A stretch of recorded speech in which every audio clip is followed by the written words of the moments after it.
Avec ses grands yeux innocents, son envie permanente de bouger et ses caprices, Khalifa est comme tous les enfants de son âge. Et pourtant, il revient de loin. Il pesait 1,7 kg à la naissance. Nous l'avions rencontré il y a 18 mois, quelques semaines après sa naissance.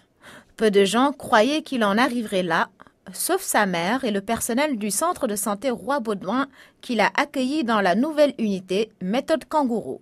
C'est une méthode qui consiste à mettre l'enfant en contact direct avec sa maman pour lutter contre l'hypothermie.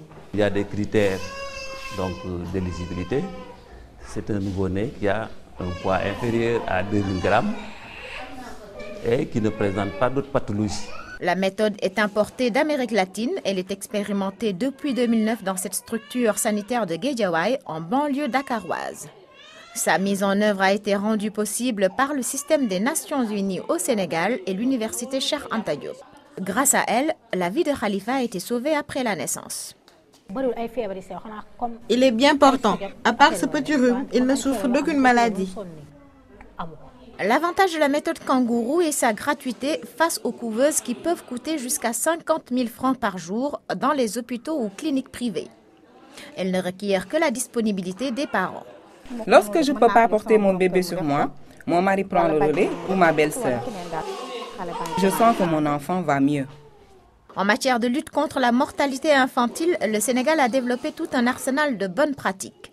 Il s'agit entre autres des coins du nouveau-né, d'une bonne couverture vaccinale, du suivi de la croissance, de la lutte contre la malnutrition et le paludisme ou encore le déparasitage et la supplémentation en vitamine A. On sait que l'allaitement maternel exclusif pendant 6 mois protège l'enfant de beaucoup de maladies et de la malnutrition.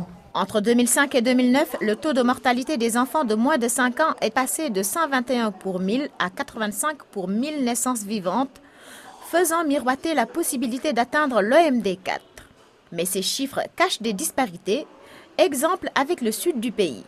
À Kolda, ces chiffres sont de 160 décès pour 1000 naissances vivantes, soit le taux le plus élevé du Sénégal. Dans cette partie du pays, les mauvaises pratiques ont la peau dure. On a tout le temps des enfants qui nous viennent trop tard. Par exemple, des femmes qui accouchent à domicile, qui n'amènent pas les enfants à temps pour les suivis et qui viennent dans un tableau d'infection ou bien de malnutrition parce que la maman n'a pas bien allaité l'enfant.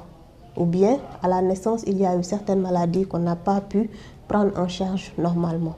Ce sont de tels faits que le Sénégal tente de combattre avec des campagnes de sensibilisation massive, des interventions à base communautaire et la généralisation des bonnes pratiques, telle la méthode kangourou qui a fini de faire ses preuves.